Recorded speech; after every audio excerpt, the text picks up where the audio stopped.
अस्सलामुअलैकुम। मैं डॉक्टर रऊफ़ राना अपने डिजिटल चैनल पर आपको खुशामदीद कहता हूँ। आज बात करूँगा शुगर की एक दवा डिम्पा LXR के मुतालिक कि ये दवा बाकी दवाइयों से मुख्तलिफ क्यों है, क्यों कर ये कहा जाता है कि ये दवा दूसरों की निस्बत अच्छी है, बेहतर कारकर्दगी दिखाती है। ये दवा काम किस तरह करती है, शुगर को किस तरीके से कम करती है, कौन कौन सी दवाइयाँ इसके अंदर शामिल होती हैं, कौन से मरीज़ इसको इस्तेमाल कर सकते हैं, किन कंडीशन में इसका इस्तेमाल नहीं करना चाहिए, किन कंडीशन में इसका इस्तेमाल करवाया जाता है, इसके साइड इफ़ेक्ट क्या हैं, इसकी डोज़ क्या है, ये तमाम मालूमात आज की इस वीडियो में शामिल है। आप जानते हैं कि शुगर के मरीज़ों को मुख्तलिफ़ वक्तों में मुख्तलिफ़ दवाइयाँ चेंज कर दी जाती हैं।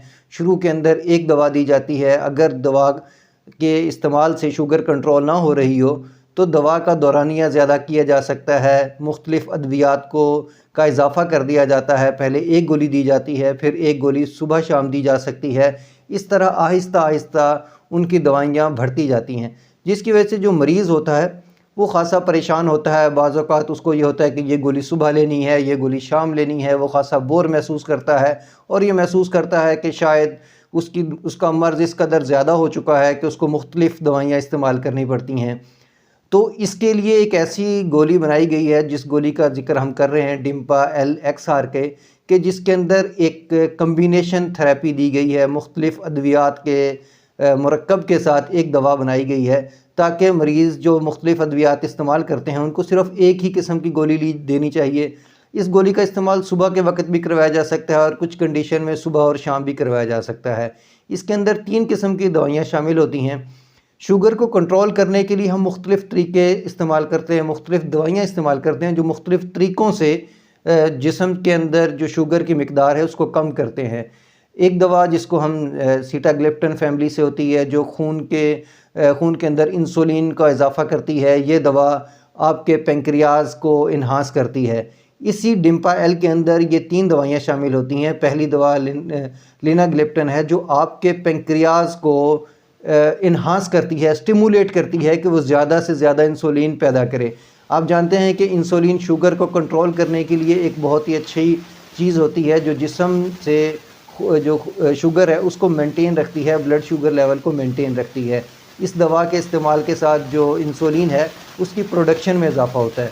अब दूसरी तरफ आप ये भी जानते हैं कि बाज़ औक़ात इंसुलिन तो बन रही होती है लेकिन इंसुलिन की रेजिस्टेंस भी साथ साथ होती है।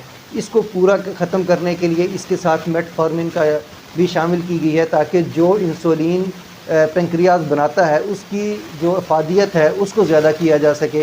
इंसुलिन रेजिस्टेंस का मतलब ये होता है कि इंसुलिन तो मौजूद होती है लेकिन उसके काम करने की जो सलाहियत है वो इंतहाई कम होती है, कमज़ोर होती है। जिस रास्ते से इंसुलिन ने दाखिल होना होता है सेल के अंदर वो दरवाज़ा ही बंद होता है। उसको खोलने के लिए मेटफॉर्मिन का इस्तेमाल करवाया जाता है ताकि पहली दवा लिनाग्लिप्टन से जो हमने इंसुलिन बनवाई है पैंक्रियाज़ से वो बेहतर तरीके से काम भी करे। अब 2 दवाइयाँ मिलके जब ये काम करती हैं तो शुगर खासी हद तक कंट्रोल हो जाती है। एक तीसरी दवा भी इसके अंदर शामिल की गई है। अगर शुगर इससे ज़्यादा कंट्रोल ना हो रही हो तो खून के अंदर जो भी इजाफ़ी शुगर होती है वो गुर्दों के रास्ते पेशाब से जिस्म से खारिज हो जाती है।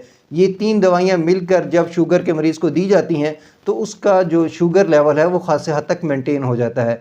ये उन लोगों में इसका इस्तेमाल करवाया जाता है जिनको शुगर का मर्ज़ काफ़ी अरसे से हो या उनका जो डायबिटीज़ है वो अनकंट्रोल हो, मुख्तलिफ़ अद्वियात देनी पड़ती हों उनको कंट्रोल करने के लिए, उनमें इस दवा का इस्तेमाल करवाया जाता है। कुछ कंडीशन के अंदर इस दवा की सिर्फ़ एक गोली सुबह के टाइम दी जाती है, लेकिन शुगर की कंडीशन को देखते हुए, मरीज़ की हालत को देखते हुए डॉक्टर इसकी जो मुख्तलिफ़ डोज़ वो तजवीज़ कर सकता है, इसकी mg मुख्तलिफ़ तजवीज़ कर सकता है। बाज़ औक़ात ये सुबह और शाम भी दी जाती है। इसलिए ख़ुराक कि कितनी दवा इस्तेमाल करनी है उसके लिए ज़रूरी है कि आप अपने डॉक्टर की हिदायत के मुताबिक अमल करें। किन लोगों को इसका इस्तेमाल नहीं करना चाहिए? ऐसे लोग जो कि गुर्दे के आर्ज़े में मुब्तला हों या जो जिगर के आर्ज़े में मुब्तला हों, उनमें इस दवा का इस्तेमाल ख़ासा सोच समझ के करवाया जाता है। या ऐसे लोग जिनको यूरिनरी ट्रैक इन्फेक्शन हो, पेशाब का इन्फेक्शन हो, उनमें इस दवा का इस्तेमाल कुछ देर के लिए रोका भी जा सकता है और बंद भी किया जा सकता है। ऐसे लोग जिनको बार बार ये इन्फेक्शन हो रहा हो, क्योंकि जैसे कि मैंने पहले बताया कि ये जिस्म से जो इजाफ़ी शुगर है वो पेशाब के रास्ते खारिज होती है और अगर इन्फेक्शन का ख़तरा उस वक्त ज़्यादा हो जाता है जब ग्लूकोज की मिकदार, शुगर की मिकदार उस जगह पे ज़्यादा हो। ऐसे लोग जिनको फंगस इन्फेक्शन हो रहा हो, तो ऐसी ख़वातीन जिनको वजाइनल इन्फेक्शन हो रहा हो, उनमें भी इस दवा का इस्तेमाल या तो कुछ देर के लिए रोक दिया जाता है या ख़त्म कर दिया जाता है। अब बात करते हैं इसके साइड इफ़ेक्ट्स के बारे में। इसके कोई ज़्यादा साइड इफ़ेक्ट्स तो नहीं होते। हाँ, ये दवा के इस्तेमाल जब शुरू किया करते हैं उसमें मतली होना, दिल का घबराना, मैदे में जलन होना, इस किस्म के साइड इफ़ेक्ट्स इसके साथ हो सकते हैं जो कुछ अरसे के बाद आहिस्ता आहिस्ता ख़त्म भी हो जाते हैं।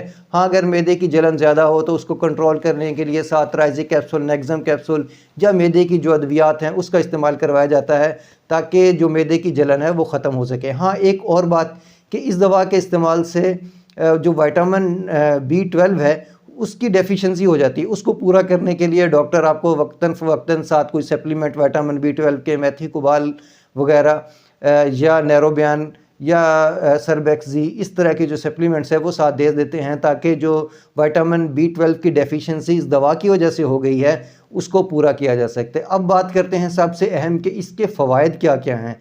एक तरफ तो ये शुगर को कंट्रोल तो करता ही करता है, दूसरी तरफ इस दवा का फ़ायदा ये है कि ये हार्ट अटैक या फालज के ख़तरे को खासी हद तक कम कर देता है। इस दवा के इस्तेमाल से एक फ़ायदा तो ये होता है कि शुगर कंट्रोल हो गई, और दूसरा फ़ायदा ये है कि इसके इस्तेमाल से आपको जो हार्ट डिजीज़ का रिस्क है या फालज का जो रिस्क है वो खासी हद तक कम हो जाता है।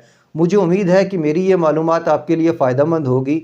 अगर आपको इस दवा के मुतालिक या किसी और दवा के मुतालिक कोई भी बात पूछनी हो तो आप नीचे कमेंट सेक्शन में पूछ सकते हैं। मैं कोशिश करूंगा कि जल्द अज़ जल्द या तो उसका रिप्लाई करूं या अगर डिटेल से बताना हो तो उसके बारे में जल्द अज़ जल्द वीडियो भी बना दूं। अल्लाह आपको और आपके तमाम अहले खाना को सेहत वाली ज़िंदगी अता करे। अल्लाह हाफ़िज़।